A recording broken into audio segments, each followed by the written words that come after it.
Okay, sa isang magandang araw mga pre. So, paano ba hanapin yung fuse box ng ating BIOS? So, ito, tanggalin lang natin ito. So, konting hugot lang dito mga pre. Okay, so ito, hugutin lang natin.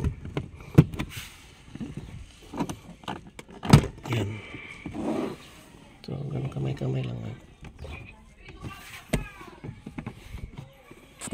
Tapos doon.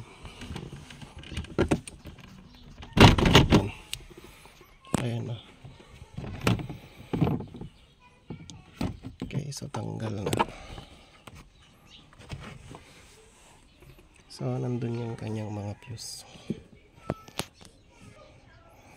Ayan, yun yung kanyang mga fuse mga pre.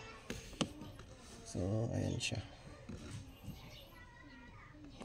Okay, so doon lang natin makikita yung mga fuse ng ating BIOS 2017.